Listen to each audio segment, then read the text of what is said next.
और इस वक्त बड़ी खबर आ रही है। वित्त मंत्रालय पहुंची निर्मला सीतारमण, राष्ट्रपति से मिलने जाएंगी वित्त मंत्री। बजट पेश करने से पहले करेंगी मुलाकात। देखिए, बड़ी खबर आपको बता रहे हैं। ये बड़ी खबर जिसमें राष्ट्रपति से मिलने जाएंगी वित्त मंत्री। बजट पेश करने से पहले मुलाकात खास रहेगी। आज सौगातों का पिटारा खुलने वाला है। किसको कितनी सौगात मिलेगी, हालांकि अंतरिम बजट है। देखिए, कुछ वक्त पहले की तस्वीरें जहां राष्ट्रपति से मिलने के लिए वित्त मंत्री पहुंचेगी। तो बजट पेश करने से पहले मुलाकात करेंगी। न्यूज इंडिया पर अंतरिम बजट लगातार हम आपको दिखाएंगे। वित्त मंत्रालय पहुंची है निर्मला सीतारमण। नए संसद भवन में पेश होगा अंतरिम बजट और राष्ट्रपति से मिलने जाएंगी वित्त मंत्री। और ये तस्वीरें आप देख रहे हैं। बजट पेश करने से पहले मुलाकात करने के लिए पहुंच रही हैं वित्त मंत्री निर्मला सीतारमण। सबसे पहले राष्ट्रपति से मुलाकात करेंगी और उसके बाद संसद भवन का रुख करेंगी। तो राष्ट्रपति से मिलने जाएंगी वित्त मंत्री निर्मला सीतारमण। बजट पेश करने से पहले राष्ट्रपति से अनुमति ली जाएगी। तो बजट पेश करने से पहले ये मुलाकात होगी। बिल्कुल, निर्मला सीतारमण लगातार 6वीं बार केंद्रीय बजट पेश करने वाली हैं। 1 फरवरी यानी कि आज वित्त मंत्री मुकाम हासिल कर लेंगे। इस बार के बजट में देखिए, कई मर्तबा और कई लिहाज से खास होगा, क्योंकि इंफ्रास्ट्रक्चर से लेकर डिफेंस सेक्टर को बड़ा ऐलान हो सकता है। इसके लिए बड़ी सौगातों का पिटारा खोल सकता है। हालांकि अंतरिम बजट है, क्योंकि साफ तौर पे कह रखा है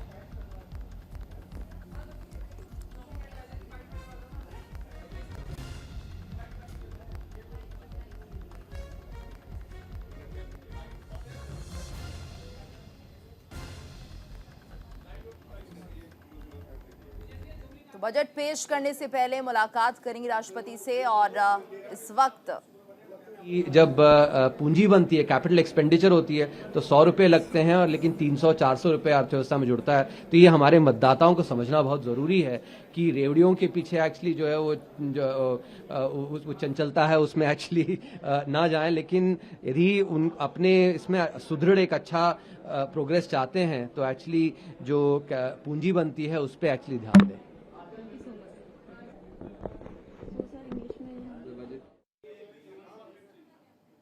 और इस वक्त बड़ी खबर आपको बता दें, निर्मला सीतारमण राष्ट्रपति से मिलने के लिए पहुंचेगी। बड़ी खबर सामने आ रही है। और एक और बड़ी खबर हम आपको बता रहे हैं। नए संसद भवन में पेश होगा अंतरिम बजट। सुबह 11 बजे संसद में पेश होगा अंतरिम बजट। वित्त मंत्री निर्मला सीतारमण पेश करेंगी बजट।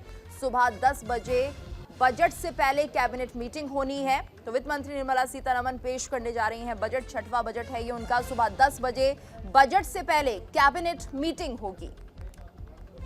तो नए संसद भवन में पेश होगा अंतरिम बजट। सुबह 11 बजे संसद में पेश होगा अंतरिम बजट।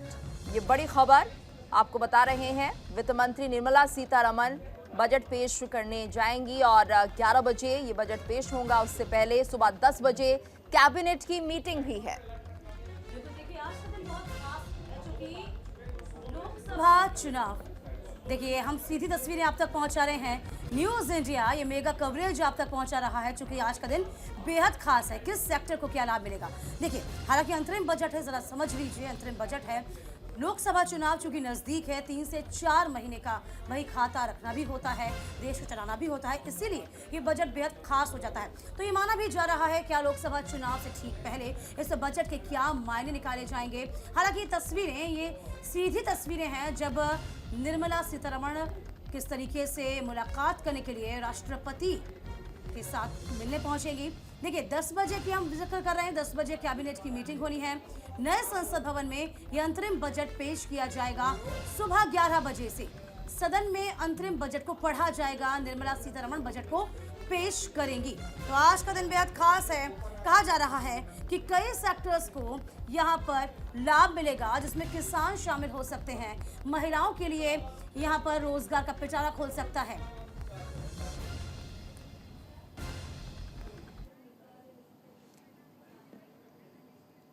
बिल्कुल। और इस वक्त हमारे साथ खास मेहमान भी जुड़ चुके हैं। हमारे साथ अजय सिंघल जी जुड़े हुए हैं, सीए हैं, राजेंद्र यादव जी जुड़े हैं, अध्यक्ष है भारतीय किसान संगठन के, और प्रोफेसर असीम चावला जी हमारे साथ जुड़े हैं जो कि अर्थशास्त्री है। आप तीनों का बहुत बहुत स्वागत है न्यूज़ इंडिया पर। और जिस तरह से हम देख रहे हैं चावला जी कि अब लगातार ये जो हलचल है वो तेज होती हुई दिख रही है। वित्त मंत्री अब कुछ देर में राष्ट्रपति भवन पहुंचेंगी, राष्ट्रपति से अनुमति लेंगी, और आपको क्या लग रहा है फिलहाल किस तरह से ये जो अंतरिम बजट है उससे क्या उम्मीदें हो सकती है और कितना उम्मीदों पर खरा उतरेगा? शुक्रिया न्यूज़ इंडिया का इस मेगा कवरेज के लिए, और हमारी बहुत बहुत शुभकामनाएं और बधाई। देखिए, आप अंतरिम बजट या इंटरिम बजट की जब बात करते हैं तो आपको कॉन्स्टिट्यूशन का भी ध्यान रखना है। आर्टिकल 116 जो हमारा भारत का संविधान है वो ये कहता है कि इंटरिम बजट है वो एक वोट ऑन अकाउंट है। गवर्नमेंट को अगली पूर्ण सरकार आने से पहले कुछ जो खर्चे की अनुमति है वो पार्लियामेंट देता है। बट अगर आप 2019 का इंटरिम बजट देखें जो श्री पीयूष गोयल साहब ने प्रेजेंट किया था, और पहले तो मैं जैसे आपने कहा आपके चैनल के माध्यम से मुबारकबाद देता हूँ मैडम सीतारमन को जो अपना 6th स्टेट बजट प्रेजेंट कर रही है। हिस्ट्री में प्राइम मिनिस्टर मोरारजी भाई देसाई के बाद मैडम निर्मला सीतारमन हमारी वित्त मंत्री हैं जो छठा बजट कंसेक्यूटिव जी रही है। और अब आप 2019 के इंटरिम बजट को अगर देखते हैं जो जी अजय जी, जब उसमें जो अनाउंसमेंट्स हुई थी उस अनाउंसमेंट्स के चलते एक एक्सपेक्टेशन है, क्योंकि उन अनाउंसमेंट्स में भी आपको पता है। चलिए हम आगे भी चर्चा करेंगे चावला साहब, आपसे समझेंगे इस बजट की पूरी रूपरेखा को, आखिरकार इसमें इस बजट में किसको कितना लाभ मिलेगा। देखिए राजेंद्र यादव भी हमारे साथ जुड़े हैं, अध्यक्ष हैं भारतीय किसान संगठन। राजेंद्र यादव जी, देखिए किसानों को कितनी उम्मीदें इस बजट से आपको नजर आती है, क्योंकि लोकसभा चुनाव भी बहुत नजदीक है। क्या सौगातों का पिटारा खोल सकता है किसानों के लिए, और आपकी उम्मीदें क्या हैं? राजेंद्र यादव जी, बिल्कुल सही आपने कहा। बिल्कुल चुनाव बिल्कुल सर पर है, तो जाहिर सी बात है कि किसानों को इसमें बहुत सारी चीज़ें दी जाएंगी, और किसान भी इस उम्मीद से बैठा है, क्योंकि पिछले बजट में भी किसान को जो दिया था वो मिला नहीं था, क्योंकि धरातल पर नहीं आया था। इस बार हम चाहते हैं कि किसान जो है किसान बिल्कुल खुशहाल हो, और किसान के साथ साथ मैं मध्यम वर्ग की भी बात करना चाहूँगा, क्योंकि मध्यम वर्ग की जो थाली सुकड़ती जा रही है वो थाली एक बार फिर से बढ़े। और किसान इसी उम्मीद के साथ आज देश की सरकार की तरफ देख रहा है कि आज खुशहाली के जो पिटारे हैं उसके लिए खुल जाएं, तो बहुत बहुत अच्छी बात है। स्वागत करने के लिए सब खड़े हुए हैं, क्योंकि चुनाव बिल्कुल सर पर है। सबसे बड़ी बात आपने चल रही है राजेंद्र, जो स्कीम चल रही है गवर्नमेंट की साइड से, उसमें आपको कितनी उम्मीदें नजर आती हैं, और क्या माना जाता है जो किसी की किसान सम्मान निधि है उसमें बढ़ोतरी होनी चाहिए, ऐसा आप मानते हैं? क्या लगता है? नहीं, जाहिर सी बात है। देखिए जिस तरीके से महंगाई बढ़ रही है तो उस तरीके से सम्मान निधि या और बहुत सारी चीज़ें हैं जो किसानों के लिए स्कीम है, किसानों के लिए जो फंड है, फंड भी कहते हैं बढ़ना चाहिए, क्योंकि किसान देश का आधारभूत है। किसान पूरे देश का पेट पालने का काम करता है, पेट भरने का काम करता है, तो जाहिर सी बात है किसान की उम्मीदें बहुत ज़्यादा हो जाती हैं इस बजट से। जी बिल्कुल। और अजय जी भी हमारे साथ जुड़े हुए हैं। अजय जी, आपसे हम समझना चाहेंगे फिलहाल जो सैलरीड वर्ग है उससे कितनी उम्मीदें हैं, क्या इस बार कुछ राहत उन्हें मिलेगी? क्योंकि पिछली बार भी हमने देखा था एक स्लैब जो नया दिया था, क्या इस बार उसमें कुछ बढ़ोतरी या कमी हो सकती है? क्या लगता है?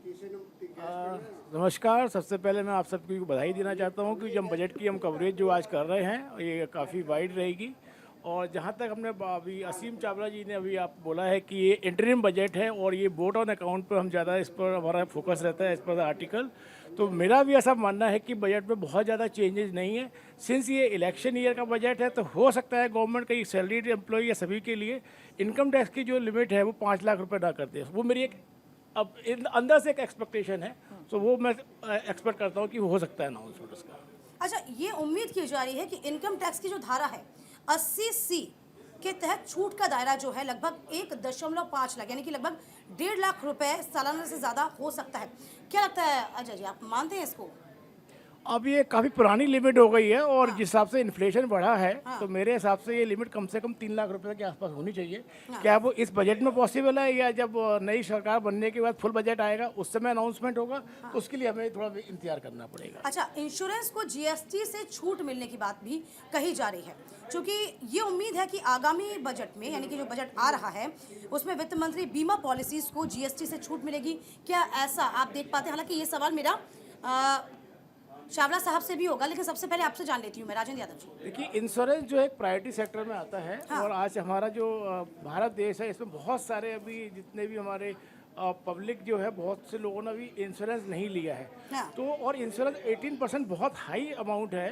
तो या तो इसको 5% 6% पे लाना चाहिए, या फिर इसको अबोलिश करना चाहिए। बट इसका मैं कोई बजट में कोई ऐसा अनाउंसमेंट में एक्सपेक्ट नहीं कर रहा हूँ बजट। चावला साहब, आपको क्या लगता है यहाँ पर कि हाँ इंश्योरेंस जो है भारत के यूथ के लिए कोविड के बाद उसकी जो प्रायोरिटी है और उसकी इम्पोर्टेंस है वो अनप्रेसिडेंटेड है। सोशल सिक्योरिटी प्राइवेट सेक्टर में जो लोग हैं उनको इतनी सोशल सिक्योरिटी नहीं मिलती। इंश्योरेंस, चाहे आप पब्लिक प्रोविडेंट फंड देखिए या नेशनल पेंशन स्कीम देखिए, इंश्योरेंस का पैसा अल्टीमेटली चलिए, एक बार मैं बता दूं आपको, चावला साहब थोड़ा रोक देते हैं आपको, अपनी बात को आगे बढ़ाइएगा आप। ये एक्सक्लूसिव तस्वीरें न्यूज़ इंडिया आप तक पहुंचा रहा है। देखिए, जिस तरीके से हमेशा होता है, फोटो सेशन होता है, ये फोटो सेशन हो रहा है। देखिए, यहाँ पर निर्मला सीतारमण इस वक्त आपको दिखाई पड़ रही होंगी, तमाम सांसद, हाथ में वही लाल रंग का और फोटो सेशन की तस्वीरें जो कि बेहद खास गीत हो जाती है। बिल्कुल। और ये दीपिका देखिए, बही खाता का जो एक पैटर्न है वो शुरू किया गया है। पहले हम देखते थे सूटकेस में आते थे और वित्त मंत्री हाथ में सूटकेस लेकर आते थे, लेकिन एक नए फॉर्मेट में अब बही खाता के तौर पर यहाँ पर फोटो सेशन हो रहा है। वित्त मंत्री निर्मला सीतारमण तमाम अपने सहयोगियों के साथ यहाँ पर फोटो सेशन कराते हुए, और ये भी एक प्रोटोकॉल है जिसके तहत ये पूरी प्रक्रिया होती है। ये देखिए, बही खाता है जिस पे भारत सरकार की मोहर भी लगी हुई है। तो न्यूज़ इंडिया की एक्सक्लूसिव तस्वीर हम आपको दिखा रहे हैं। और अब से कुछ देर के बाद यहाँ पर वित्त मंत्री रुख करेंगी राष्ट्रपति का, वहाँ पर अनुमति लेंगी और उसके बाद कैबिनेट की बैठक होगी, जिसके बाद बजट को पेश कर दिया जाएगा। हालांकि इंटरिम बजट है और काफ़ी उम्मीदें नहीं हैं, लेकिन उसके बाद भी निगाहें सबकी है। अजय जी, आपसे हम समझना चाहेंगे, फिलहाल जिस तरह से हम देख रहे हैं कि इस बार विमेन को जो है ज़्यादा फोकस किया जाएगा, महिलाओं पर केंद्रित रहेगा ये बजट, और आपको क्या लगता है किस तरीके के लुभावने वादे जो है वो सरकार कर सकती है, क्योंकि आने वाले समय में इलेक्शन भी होने हैं, तो ऐसा कुछ हो सकता है इस इंटरिम बजट में? मैं एक्सपेक्ट नहीं कर रहा हूँ कि ऐसा कोई वुमेन के लिए स्पेशल आएगा इस बजट में। जैसे कि हमें पता है ये इंटरिम बजट है और वोटर अकाउंट की वजह से बहुत ज़्यादा अनाउंसमेंट नहीं होंगे। बट अगेन इलेक्शन ईयर है, कुछ भी पॉसिबल है। वुमेन्स के लिए हो सकता है कि स्टैंडर्ड डिडक्शन में कोई इंक्रीज कर दें या फिर अलग से एग्जम्पशन लिमिट कर दी जाए, तो that possibility can be there. Chawla साहब, देखिए, इससे पहले अंतरिम बजट से पहले कहीं ना कहीं द इंडियन इकोनॉमी रिव्यू नाम से रिपोर्ट जारी की थी सरकार ने। इसमें यह कहा गया कि अगले साल तक 7% जीडीपी रह सकती है। ये जो अनुमान लगाया गया है, क्या लगता है कि वाकई में ये संभव हो पाएगा? हालांकि कल एक बहुत अच्छी खबर भी आई थी आईएमएफ के अकॉर्डिंग भी, कि यहाँ पर हम बहुत तरक्की भी कर रहे हैं, और चाहे बात हम चाइना की कर लें, चाहे बात हम अमेरिका की कर लें, तो कहीं ना कहीं असीम साहब, क्या लगता है ये प्रोग्रेस तो हो रही है, लेकिन जो दावे किए जा रहे हैं कि 7% जो जीडीपी है अगले साल तक रह सकती है, कैसे देख पाते हैं यहाँ पे से? देखिए, जो पीछे जो नंबर्स आए वो बड़े पॉजिटिव थे। टैक्स जीडीपी रेशो 6.11% हुआ। ग्लाइड पाथ, जिसके बारे में अभी आपने पूर्व चीफ इकोनॉमिक एडवाइजर साहब को भी अभी उनका एक्सर्प्ट दिखाया। ग्लाइड पाथ और फिस्कल डेफिसिट 4.5 अगर हो और अगर हम 7% का आंकड़ा छू सकें और इसमें जो टैक्स के कंपोनेंट्स हैं, डायरेक्ट टैक्स कलेक्शन और इनडायरेक्ट टैक्स कलेक्शन का कंट्रीब्यूशन ठीक रहे, और जो नंबर्स हैं वो तो बहुत अच्छे हैं। 19 लाख करोड़ रुपए का आपका अगर डायरेक्ट टैक्स का कलेक्शन है और इसको आप 2013-14 से कंपेयर करते हो तो लगभग 173% का इसमें इजाफा है, और डायरेक्ट टैक्स की कंट्रीब्यूशन लगभग 54% है। अगर इनडायरेक्ट टैक्स का भी कंट्रीब्यूशन ठीक रहा और एक्साइज भी आपको ठीक ठाक आता रहा और हम 4.5% का फिस्कल डेफिसिट का जो ग्लाइड पाथ पोस्ट कोविड है उसको टिक कर लें और 7% की ग्रोथ रखें, बट ग्रोथ में कंजम्पशन का बड़ा एक इम्पॉर्टेंट रोल है। अब कंजम्पशन से कंप्रेशन नहीं, कंजम्पशन की तरफ देखें तो जो आपने रिपोर्ट का जिक्र किया, जो 74 पेज का इंडियन इकोनॉमी का चीफ इकोनॉमिक एडवाइज़र ने जो पेशकश की, 7% एक अचीवेबल टारगेट है, और उससे हम जो अब $7 ट्रिलियन इकोनॉमी की अपेक्षा रखते हैं in next 7 to 10 years, that is possible, वो संभव है, पर इसके पीछे जो ये 4-5 आंकड़े हैं और जो फिस्कल डिसिप्लिन है वो बहुत ज़रूरी है। अब डिसइन्वेस्टमेंट का भी एक क्वेश्चन मार्क है। तो जब इकोनॉमिक सर्वे प्रेजेंट किया जाएगा by the next government which is government and we have a full budget, तब ये चीज़ें सामने उभर के आएंगी। बट अभी की रिपोर्ट जो है वो एक पॉजिटिव रिपोर्ट है। वो IMF और बाकी एजेंसीज ने भी भारत की ग्रोथ को रिवाइज किया है। सारा का सारा दारोमदार है कि हम अपना फिस्कल डेफिसिट जो है वो 4.5% तक रख पाते हैं या नहीं। हाँ। बिल्कुल। और ये कुछ तस्वीरें भी सामने आ रही है, राष्ट्रपति भवन का रुख करने वाली हैं यहाँ पर वित्त मंत्री निर्मला सीतारमण। हालांकि मौसम यहाँ पर काफ़ी बिगड़ता हुआ दिख रहा है, बारिश हो रही है, लेकिन उसके बाद भी ये तस्वीरें हम अपने दर्शकों तक पहुंचा रहे हैं। आपसे राजेंद्र जी हम ये समझना चाहेंगे, फिलहाल जो किसानों ने उम्मीद लगाई थी, क्या इंटरिम बजट से भी उन्हें ऐसी कुछ उम्मीदें हैं, कुछ बड़ा हो सकता है किसानों के लिए? आपको क्या लगता है और किस तरह की उम्मीदें किसान वर्ग लगा रहा है?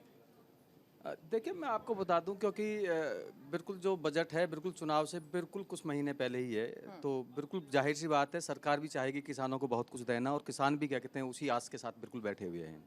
क्योंकि देश की अर्थव्यवस्था की बात आती है, देश की अर्थव्यवस्था जब कोविड का समय था तो तब लगभग सभी उद्योग जगत जब बंद हो गए थे, तो देश के सभी उद्योग जगत के साथ साथ देश की सरकार की भी क्या कहते हैं नजरें गई थी कि जिस वर्ग की तरफ कभी किसी ने विशेष ध्यान नहीं दिया था, उस वर्ग ने 4.64% के ग्रोथ इकोनॉमी में दी थी। तो वो अपने आप में एक बहुत बड़ा क्या कहते हैं उन्होंने अपना रुख स्पष्ट कर दिया था कि हम देश की इकोनॉमी में भी बहुत बड़ा क्या कहते हैं अहम योगदान रखते हैं। तो वही सरकार आज बिल्कुल देने के लिए तैयार बैठी है, और चुनाव है तो जाहिर सी बात है जितना सरकार कहते हैं किसानों को देने के लिए बैठी हुई है, उससे कहीं ज़्यादा किसान आस लगाए बैठा है कि हाँ देश की सरकार जो है किसान के बारे में सोचे, देश के अन्नदाता के बारे में सोचे।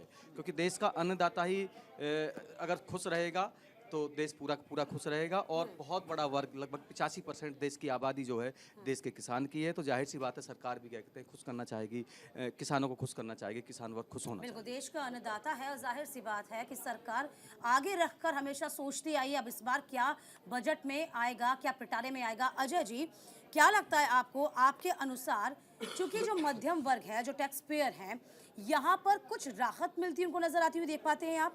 इसके अलावा बीते 5 सालों में जो अर्थव्यवस्था का हाल रहा है, इस बार की हम बात करते हैं 2023 में, हम पिछले 5 सालों में सबसे अच्छे मकाम पर अभी हैं, क्या माने इसे हम?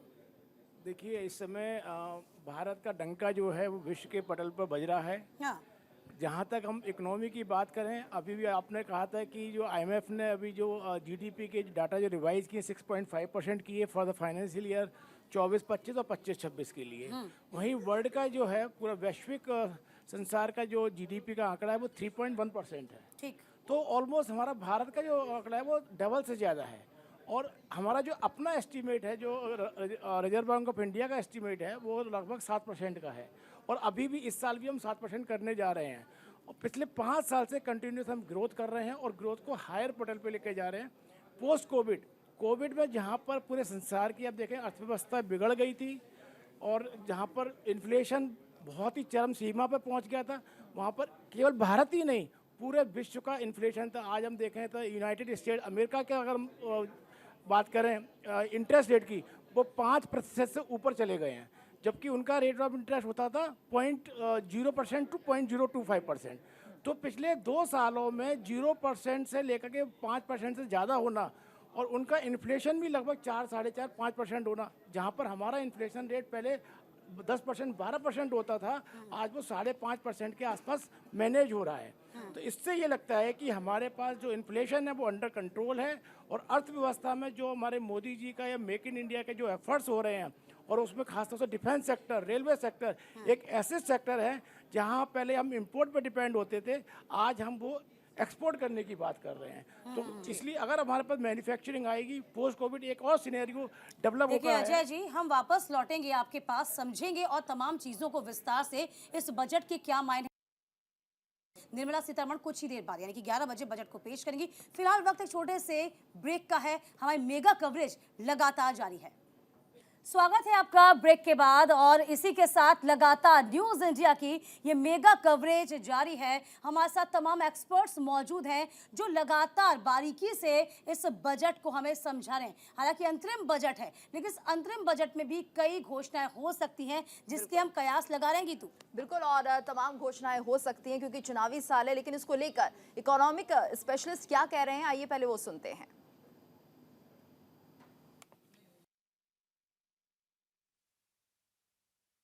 अपने खर्च के लिए जो पूरा बजट है वो चुनाव के बाद जून में या जुलाई में आएगा, तो तब तक ये खर्च के लिए, तो इसमें जो है बहुत ज़्यादा कदम नहीं होते हैं। एक आध जैसे मुझे ध्यान है कि 2019 में जब मैं सरकार में था तो तब पीएम किसान और जो स्टैंडर्ड डिडक्शन है उसको बढ़ाया गया था।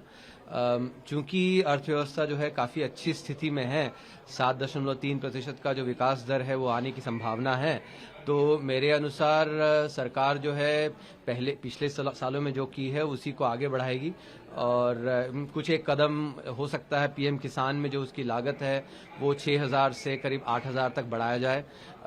इसके अलावा नारी माने फीमेल्स के लिए कुछ हो सकता है।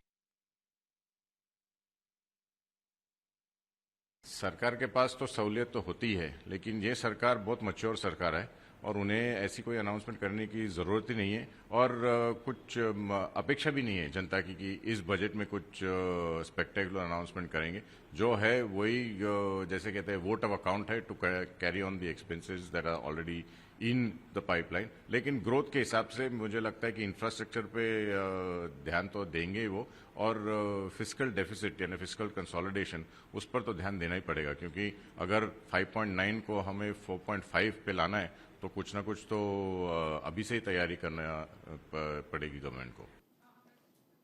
देखिए, लगातार न्यूज़ इंडिया आपको पल पल की अपडेट दे रहा है। 11 बजे बजट पेश करेंगी निर्मला सीतारमण। हमारे सहयोगी आनंद भी हमारे साथ दिल्ली से लगातार बने हुए हैं। आनंद, अभी क्या कुछ अपडेट आप दे पाएंगे?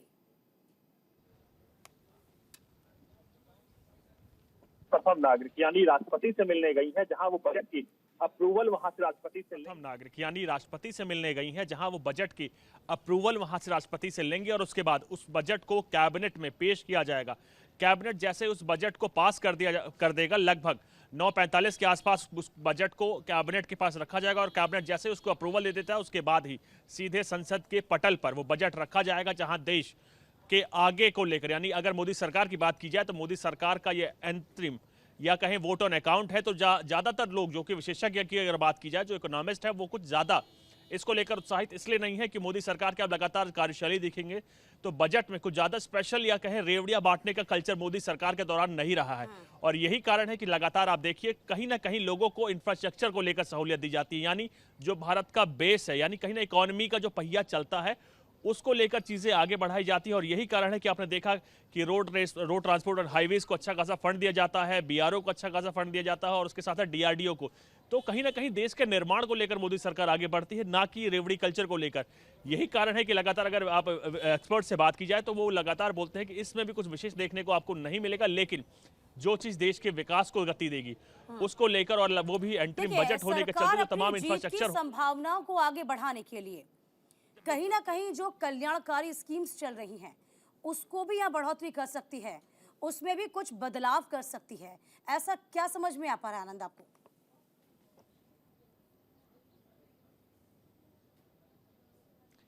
देखिए, अंतरिम बजट है मोदी सरकार का आखिरी बजट कह सकते हैं इसको, वोट ऑन अकाउंट इंग्लिश में कहते हैं, लेकिन ये इस बजट के बाद सीधे सरकार चुनाव में जाएगी, तो चुनाव में जाने का असर कहीं ना कहीं मोदी सरकार पे देखने को मिल सकता है। वो पॉलिसीज जैसे मनरेगा हो गई, तमाम चीज़ों को लेकर उनके बजट बढ़ाए जा सकते हैं। कहीं ना कहीं ये रूरल डेवलपमेंट, यानी जो भारत के बारे में बात कही जाती है कि एक भारत दिल्ली या एनसीआर में बसता है जो एलीट सिटीज़ है और एक भारत उन रूरल डेवलपमेंट होता है, तो उसको लेकर जैसे नल जल तमाम वो स्कीम है उनको अच्छा फंड दिया जा सकता है जिससे चीज़ें बढ़ें। रोड ट्रांसपोर्ट एंड हाईवेज को कहीं ना कहीं रूरल को वो जोड़ता है, देश के विकास को गति देता है। तो इन तमाम चीज़ों को लेकर जो इंफ्रास्ट्रक्चर आनंद है, देखना यानी जो होगा और क्या कुछ बैकबोन है रहने भारत वाला है। सरकार। हालांकि उम्मीदें ज्यादा नहीं है, लेकिन उसके बाद भी कहीं ना कहीं लोक लुभावन हो सकता है, ऐसी कोशिशें की जाएंगी। और इस वक्त हमारे साथ और खास मेहमान भी जुड़े हुए हैं। लेफ्टिनेंट कर्नल जीएस सोढ़ी जी हमारे साथ जुड़े हुए हैं, रक्षा विशेषज्ञ हैं। सोढ़ी जी, आपका स्वागत है न्यूज इंडिया पर। और मेरा सवाल आपसे कि डिफेंस को लगातार मजबूत बनाने के लिए बीजेपी सरकार काम करती रहती है। बजट में एक निर्धारित बजट सैंक्शन किया जाता है रक्षा के लिए। आप क्या मानते हैं, डिफेंस में इस बार कितनी उम्मीदें आपको लग रही है? क्या इस बजट को बढ़ाया जाएगा या वैसा ही रखा जाएगा? जय हिंद जी। ये मेरा सौभाग्य कि मैं आपके न्यूज चैनल विख्यात को पैनलिस्ट के साथ हूँ। हालांकि ये इंटरिम बजट या वोट ऑन अकाउंट है, तो कोई मेजर डिफेंस पॉलिसी डिसीजंस नहीं अनाउंस होंगे, लेकिन तब भी मेरे को उम्मीद है कि चाहे इस बारी या जब फाइनल बजट प्रेजेंट हो जून या जुलाई में, तब हमें अपने रक्षा बजट में इजाफा करना चाहिए, क्योंकि भारत आज उस जियोपॉलिटिकल सिचुएशन में जहां पे दो देश वायु तरफ एक संयुक्त युद्ध करने की तैयारी करें, वो है पाकिस्तान और चीन। और इसका खुलासा हुआ है 8 जुलाई 2013 को, जब चीनी सरकार विनवीपू में एक लेख छपा है। और पिछले साल 9 अगस्त 2023 को पूर्व सेना अध्यक्ष जनरल नरवणे ने एक द प्रिंट में आर्टिकल लिखा, और उन्होंने लिखा कि अगर टू फ्रंट वॉर होती है भारत पे, तो हमारे लिए दिक्कत खड़ी हो सकती है। तो हालांकि पिछले 10 साल से हम देख रहे हैं कि काफी मजबूती आई है हमारे डिफेंस बजट में। हमने नए नए हथियार हासिल किए हैं। हमारा आत्मनिर्भर भारत और make in India defence sector में बहुत ही सफल और सक्षम रहा है। लेकिन अब वो वक्त आ चुका है कि हमारे पास 11 या 12 साल बचे हैं इस टू फ्रंट वॉर के लिए। हमें अपनी रक्षा बजट में इजाफा करना चाहिए। हालांकि मैं ये भी जानता हूँ कि आप रक्षा विभाग में यूं कहें कि यहाँ पर और भी छूट मिलनी चाहिए और भी रक्षा के क्षेत्र में काम करना चाहिए। 2023 और 24 के बजट का यदि हम जिक्र करते हैं, तो कहीं ना कहीं रुपए का यूं कहें रक्षा बजट को पिछले साल से 13% ज़्यादा बढ़ाया गया था। ये साफ तौर पे कहा गया था जो मौजूदा स्थितियां चल रही थी उसको लेकर बजट को बढ़ाना रक्षा क्षेत्र के लिए बहुत ज़रूरी हो जाता है। क्योंकि अब ये अंतरिम बजट है और इसके बाद सरकार बननी है। अब ये देखिए, क्या यहाँ पर और भी कुछ बदलाव किए जा सकते हैं? आप क्या मानते हैं? बिल्कुल, देखिए बदलाव तो डेफिनेटली किए जा सकते हैं, क्योंकि हालांकि हमारा बजट इंक्रीज हुआ, लेकिन हमारा इस बजट का जो पिछले साल का बजट था उसका 53% जाता है पे और पेंशन के लिए। तो हमारी जो हमारी कैपिटल एक्सपेंडिचर है नए हथियार खरीदने के लिए, उसके पास पैसा हमारे पास इतना नहीं बचता है। मैं एक और चीज कहना चाहूंगा कि एक और चीज जो मैं चाहूंगा कि इस वोट अकाउंट में हो या फिर जब फाइनल बजट प्रेजेंट हो जून जुलाई में, कि कई देशों में जो भी रिटायर्ड डिफेंस पर्सनल होते हैं, सेना, थल सेना, वायु सेना के अफसर, जेसीओ जवान, उनकी जो पेंशन है वो टैक्स फ्री करनी चाहिए। ये अमेरिका में है और कई देशों में है। मैं इसलिए कह रहा हूं क्योंकि जब एक फौजी रिटायर होकर सिविल लाइफ में जाता है, वो कम आयु में रिटायर होता है और उसके लिए जिंदगी बहुत कठिन होती है। 1947 से लेकर आज तक तकरीबन 8 लाख अफसर रिटायर हुए हैं। तकरीबन 10,000 अफसर रोज हर साल रिटायर होते हैं और सिर्फ 26 रिटायर्ड अफसरों ने सिविल लाइफ में एक नाम कमाया है। तो आप देख सकते हैं कि अगर मैं ऑफिसर्स का ही डाटा बेस लें, 8 लाख में से सिर्फ 26 अफसर ही सक्सेसफुल हुए सिविल लाइफ में। क्योंकि हमारा जो स्किल सेट होता है वो बिल्कुल अलग होता है। हम सिविल लाइफ बिल्कुल, यानी आप ये उम्मीदें लगा रहे हैं कि इस वर्ग को थोड़ा और बेनिफिट मिलना चाहिए इस बजट से। बिल्कुल, आप हमारे साथ बने रहिए। चावला जी भी हमारे साथ लगातार जुड़े हुए हैं। असीम जी, आपसे ये मेरा सवाल कि क्योंकि जिस तरह से हम देख रहे हैं विकास दर भारत की निरंतर गति से बढ़ रही है, लेकिन आप क्या मानते हैं इसे और कितना आगे होना चाहिए, कितना वक्त लगेगा इसमें? देखिए, एक विकसित भारत एक ऐसा भारत हो कि जहाँ पर शाम को जो भी सोए वो तीन समय का खाना खा के सोए। आज भी आपको लगता है 20 से 25 लाख लोगों की जान सिर्फ भूख से जाती है। तो एक विकसित भारत वो हो जो एक समृद्ध भारत हो, जो कल्याणकारी स्कीम्स की आप बात करते हैं, ये लास्ट माइल तक जब तक नहीं जाएगा, उसके लिए आपको अपना लघु और स्मॉल उद्योग, क्योंकि आज भी हमारी प्राइवेट सेक्टर की जो एम्प्लॉयमेंट है वो बहुत ज़्यादा है, और वो प्राइवेट सेक्टर जब तक सुचारू रूप से नहीं चलेगा। आप एग्रीकल्चर की बात करते हैं, हमारे साथ वरिष्ठ पैनलिस्ट भी हैं, जब तक एग्रीकल्चर में एक फार्मर की समृद्धि नहीं होगी, तो इस समय जो चैलेंजेस हैं जो आप एक इकोनॉमी के लिए देखते हैं कि एम्प्लॉयमेंट, एग्रीकल्चर, प्रोडक्टिविटी, और तीसरा जो प्राइवेट सेक्टर की स्पेंडिंग है, जिससे वो इन्वेस्टमेंट साइकिल दोबारा से हमारा हो, जिस पे प्राइवेट सेक्टर भी डिपेंड हो। ये 3 बड़े इंपॉर्टेंट चीज़ हैं। आज का डे एक अच्छा असीम डे सर, है। मैं आपको रोकना चाहूंगी यहाँ पर। ये एक्सक्लूसिव तस्वीरें तमाम दर्शकों तक हम पहुँचा रहे हैं। ये बजट की कॉपियाँ हैं, जी हाँ, ये प्रतियाँ हैं बजट की। और 11 बजे जब बजट पेश किया जाएगा, और देखिए कुछ वक्त पहले की तस्वीर जब फोटो सेशन हुआ था। जी Asim ji. Thank you very much. इसमें अब हमारे को देखना है कि प्राइवेट सेक्टर की जब तक स्पेंडिंग नहीं होगी, आप पब्लिक सेक्टर की स्पेंडिंग पे एक हद तक रिलाई कर सकते हैं। गवर्नमेंट कितना खुद स्पेंड करेगी, प्राइवेट सेक्टर स्पेंडिंग जब तक नहीं होगी, हमारी एम्प्लॉयमेंट जनरेशन नहीं होगी। भारत की दरकार जो आप यंगिस्तान की बात करते हैं कि हम we are power of the youth, हम दुनिया का यूथ है, वो डेमोग्राफिक डिविडेंड हमारे पास ज़्यादा देर नहीं रहेगा। रोज़ हम लोगों की उम्र बढ़ रही है, आप मेरी भी बढ़ रही है, आपकी भी बढ़ रही है, और यंग इंडिया की भी बढ़ रही है। तो अगले 5 से 10 साल में अगर एम्प्लॉयमेंट अपॉर्चुनिटीज़ भरपूर हों, आप प्राइवेट सेक्टर की स्पेंडिंग और कंजम्पशन का इकोसिस्टम बढ़ाएं। आज का दिन एक अच्छा दिन है जहां गवर्नमेंट अपना रिपोर्ट कार्ड देख सकती है, अपनी अचीवमेंट भी देख सकती है। बट आने वाले 5 से 10 साल में अगर आपको एक भारत को एक समृद्ध भारत बनाना है, जो एनसीआर से या कुछ मेट्रो सिटीज़ से बाहर खुशहाल भारत है, तो agriculture, private sector spending, employment generation, in 3 पे आपको निरंतर जोर देना पड़ेगा, डे आफ्टर डे। अच्छा अजय साहब, देखिए हम फिलहाल फाइनेंशियल ईयर की दहलीज पर खड़े हुए हैं। इस बीच जो रियल एस्टेट सेक्टर है उसको बहुत उम्मीदें हैं, जाहिर सी बात है सरकार को फ़ायदा भी होता है। उनकी उम्मीदें कैसे पूरी हो पाएंगी, क्या लगता है इस बजट के अकॉर्डिंग आपको कुछ समझ में आ पा रहा है? अभी जैसे हमारा पीएम आवास योजना पे हमें 8 करोड़ हाउस बनाने की जो बात हुई है, हाथ बना कर दिए हैं, तो मेरा ऐसा मानना है इस बजट के बाद कहीं ना कहीं जब हम बात करते हैं विकसित भारत की, तो उसमें विकसित भारत में आता है कि हमारे यहाँ इंफ्रास्ट्रक्चर डेवलप हो, गरीबों को मकान मिले, हर किसी के पास एक मकान अपना होना चाहिए। तो मेरा ऐसा मानना है कि आने वाले समय पर ये जो सपना है मोदी जी का, ये पिछले अगले 5 से 10 साल में पूरा होना चाहिए। तो जिसके लिए आज रियल इस्टेट की हम बात करें तो रियल इस्टेट में जो बिल्डिंग मटेरियल की कंपनीज है या कंस्ट्रक्शन कंपनीज वगैरह है, इनको बहुत लाभ होने वाला है। और आने वाले टाइम में हर किसी को अपना मकान। अच्छा, आयकर छूट की, इनकम टैक्स की छूट की उम्मीदें आपको नजर आती हैं, क्योंकि इस सेक्टर को बहुत उम्मीद नजर आ रही है? नहीं, अभी फिलहाल मेरे को इसमें कोई फर्दर कोई ऐसा कोई चेंज दिखाई नहीं दे रहा है। हाँ। क्योंकि ये बहुत बड़े पॉलिसी मैटर्स हैं और इन पॉलिसी मैटर्स को अभी हम इस बजट में नहीं ला सकते। बिल्कुल। और राजेंद्र जी, क्योंकि किसानों के लिए हमेशा सरकार हितैषी बनने की बात करती है, आपको क्या लगता है किसानों के लिए और कितना बजट आना चाहिए जो पहले के मुकाबले और बेहतरी की तरफ होगा? तो कितनी उम्मीदें हैं किसान वर्ग को कि आने वाले दिनों में ये भी उनके लिए निर्धारित होना चाहिए? देखिए, मैंने आपसे कहा था कि देश की जो 85% जो आबादी है वो गाँवों में रहती है अभी भी। तो जाहिर सी बात है अगर हम लोग उस पर ध्यान देंगे तो पूरा देश खुशहाल होगा। अभी हम लोग बात कर रहे थे रियल एस्टेट सेक्टर की बात कर रहे थे, तो ये सेक्टर भी गाँवों से ही चलता है, क्योंकि जो ज़मीनें जो हैं वो गाँवों से ही लेके आती हैं वो ज़मीनें। तो उस पर भी विशेष क्या कहते हैं ध्यान देने की ज़रूरत है, क्योंकि जब हम रियल एस्टेट सेक्टर की बात करते हैं, गाँवों को एक्वायर करते हैं, तो वहाँ भी कहीं ना कहीं गाँवों की अनदेखी हो जाती है। वो उसकी तरफ भी सरकार को एक बार देखना पड़ेगा। और जाहिर सी बात है आज हम बजट की बात कर रहे हैं, तो बजट पे तो सिर्फ बिल्कुल किसान बिल्कुल निर्भर है। किसान की पूरी साल की मेहनत उस पर निर्भर रहती है कि देश की सरकार पिटारे में से क्या निकालेगी उसके लिए। क्योंकि पीछे भी हमने बात की थी कि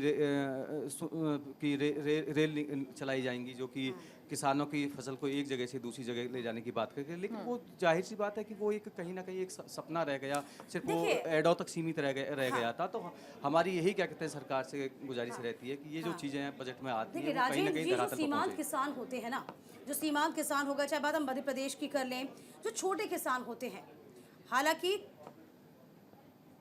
चलिए इस बीच जो अपडेट आ रही है हमारे पास, पहले उसको अपडेट बता देते तमाम दर्शकों को कि राष्ट्रपति से मिलकर अब वित्त मंत्री निर्मला सीतारमण रवाना हो चुकी हैं। हम तस्वीरें भी आप तक पहुंचाएंगे, पल पल की अपडेट देंगे। जो वापस राजेंद्र जी आपके पास आती हूं कि यहाँ पर पीएम किसान सम्मान निधि में 3,000 रुपए की बढ़ोतरी संभव है, क्योंकि सीमांत किसान जो होते हैं उनको ज़्यादा दरकार होती है इस बाबत। आपको भी पता होगा, जो छोटे किसान होते हैं वो चाहते हैं कि जो योजना की शुरुआत की गई थी उसमें अब बढ़ोतरी की जाए। तो ये संभावना कितनी नज़र आ पाती है आपको? नहीं, बिल्कुल पूरी संभावना है कि सम्मान निधि में बिल्कुल बढ़ोतरी होगी। और पीछे काफ़ी समय से चर्चा भी चल रही है, आपके माध्यम से बार बार सुनने को आया कि हाँ, किसानों को बिल्कुल रियायत देने के मूड से बैठी है, क्योंकि देश में जब सीमांत किसान की बात करने लगे तो वो भी बहुत बड़ा क्या कहते हैं वर्ग होता है। अगर 100% की बात करने लगे तो 90% तो बहुत छोटा किसान बचा हुआ है आज के देश में, जो एक एकड़ 2 एकड़ का किसान है। तो वो उसको अगर सम्मान निधि के रूप में अगर उसको पैसा बढ़ जाता है तो वो कहीं ना कहीं वो अपनी फसल पर लगाएगा, अपने घर के खर्चे पर लगा लेगा, उसे बहुत बड़ा सहारा इस सम्मान निधि से मिल जाता है उससे।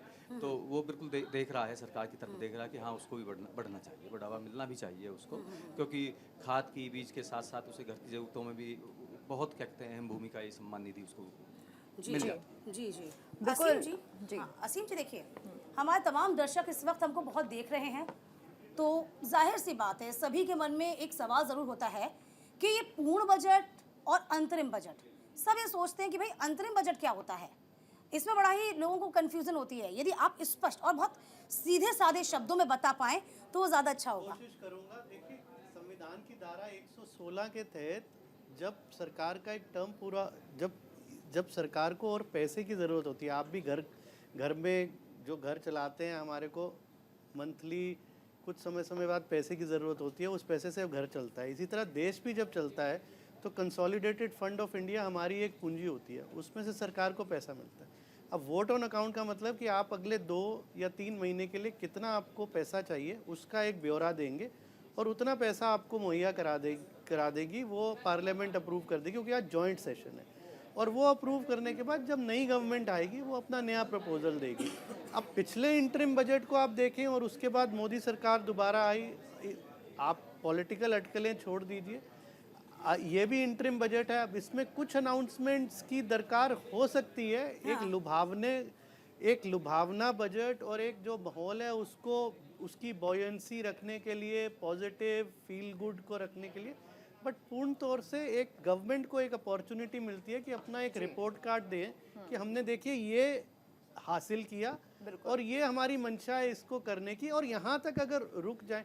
बट 2019 को ध्यान में देखें, स्टैंडर्ड डिडक्शन का बढ़ाना, टैक्स स्लैब्स को इस तरह 6.5 लाख तक ना टैक्स देना, तो इस बार पिछले साल आपकी नई टैक्स रिजीम आई थी, अजय जी ज़्यादा उस पर बता सकते हैं। हाँ, वहाँ कुछ टिंकरिंग की जा सकती है, पर एक अच्छी अपॉर्चुनिटी है सरकार को अपना ब्यौरा देने की और आगे क्या हो सकता है। बिल्कुल, और ये उम्मीद भी है लोगों की आगे क्या होगा, और इसी उम्मीद पे शायद ये इंटरिम बजट भी रहेगा। सोडी जी भी हमारे साथ लगातार बने हुए हैं। सोडी जी, क्योंकि हम देख रहे हैं लगातार जो डिफेंस बजट है उसको मौजूदा सरकार बढ़ाती हुई दिख रही है, यानी उम्मीदें काफ़ी ज़्यादा हैं, लेकिन इस बार लगता है जो जितना बजट है उतना ही रहेगा, लेकिन इसमें बढ़ोतरी अपने आप सरकार करती है, क्योंकि उनकी प्रायोरिटी भी है कि जो देश का डिफेंस सिस्टम है वो अपने आप में मजबूत हो।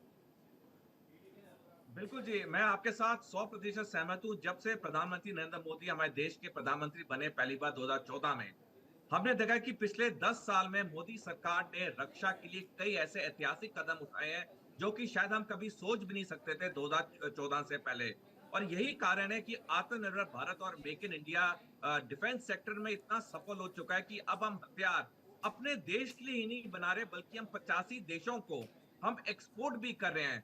जहां वो समय था कि हम हथियार खरीदते थे, इंपोर्ट करते थे, आज हम अंतर्राष्ट्रीय स्तर पे 23वें नंबर पे हैं मुल्कों में कि हम हथियार अपने एक्सपोर्ट कर रहे हैं। तो ये सारी जो चीजें हुई हैं ये क्योंकि एक फोकस डिफेंस पॉलिसी के तहत हुई है, जहां पे प्रधानमंत्री नरेंद्र मोदी ने देश की रक्षा को सर्वप्रथम रखा है। और इसीलिए हम देख रहे हैं कि हमारी जो कॉम्बैट पोटेंशियल है या हमारी सैनिक शक्ति है उसमें काफी इजाफा आया पिछले 10 साल में। चाहे एक एयरक्राफ्ट कैरियर का इंडक्ट होना, चाहे लाइट कॉम्बैट हेलीकॉप्टर प्रचंड का इंडक्ट होना, चाहे हमारी पनडुब्बियां का एक बहुत तीव्र गति से बनना, चाहे AK-203 असॉल्ट राइफल्स अमेठी में बनना, तो ये सारी चीजें एक बात का क्लियर संकेत है कि हमारी सैनिक शक्ति में बहुत इजाफा है। और मेरे को उम्मीद है कि इंटरिम बजट में या फिर जब फाइनल बजट प्रेजेंट होगा जून जुलाई में, हमारी डिफेंस अलोकेशन बढ़ेगी, जैसे साल प्रति साल बढ़ती आई है, ताकि हम और लेटेस्ट हथियार खरीद सकें और देश की रक्षा करने के लिए हमारे आर्मी, नेवी, एयरफोर्स के पास आधुनिक हथियार। बिल्कुल सोढी साहब कि जाहिर सी बात है कि रक्षा क्षेत्र में तो काम होना ही चाहिए। इसी के साथ साथ देखिए अजय जी भी हमारे साथ लगातार मौजूद हैं, तमाम और भी पैनलिस्ट हमारे साथ मौजूद होंगे, उनका भी हम तारुफ कराएंगे। देखिए अजय जी, ज़रा जानने की हम कोशिश कर रहे हैं कि यदि हम देखें पिछले 10 सालों में हम बात करते हैं, सरकार की ओर से जो भी कदम उठाए गए हैं उसमें जो कारण सामने आए, निजी खपत आ गई, निवेश में मजबूती सामने आ गई, ऐसा सरकार ने कहा है। अब जो आगामी चीज़ें आपको नज़र आती हैं उसमें क्या देख पाते हैं आप, कैसे मजबूती और मिल पाएगी देश को? देखिए, ये बात बिल्कुल सच है कि पिछले 10 सालों में जो डेवलपमेंट हुआ है या इकोनॉमिक ग्रोथ है या इंफ्रास्ट्रक्चर में स्पेंडिंग है वो काफ़ी बड़ी है और उसके हमें नतीजे दिखाई दे रहे हैं। आज हम बात करें हाईवेज़ की, बात करें हाईवेज़ में कहते हैं 38 किलोमीटर पर डे कंस्ट्रक्शन हो रहा है, जो कि पहले 5 या 10 किलोमीटर तक रहता था। और अभी आज हमारे जो किसान भाई को जो रिप्रेजेंट कर रहे हैं, किसान भाइयों को, उनका भी कहना है किसान निधि बढ़ेगी। किसान निधि का मेरा भी ऐसा मानना है कि 8 से 9 हज़ार रुपये हो सकती है। तो अगेन अगर ये 50% का इंक्रीज होता है तो ये सारा पब्लिक स्पेंडिंग में जाएगा, बिल्कुल। ये कंजम्पशन में जाएगा, ये इन पर अपनी इनकी स्पेंडिंग में जाएगा, इंफ्रास्ट्रक्चर में भी जाएगा। और खासतौर से जब तक किसी भी कंट्री का इंफ्रास्ट्रक्चर स्ट्रांग नहीं होगा, बिल्कुल बिल्कुल सही तब कहा तक उसकी आपने, ग्रोथ नहीं बढ़ेगी। बिल्कुल उसकी ग्रोथ नहीं बढ़ सकती जब तक कि किसी भी देश का इंफ्रास्ट्रक्चर मजबूत नहीं होगा। आप सभी मेहमान हमारे साथ बने रहिए, हमारी चर्चा लगातार जारी रहेगी। फिलहाल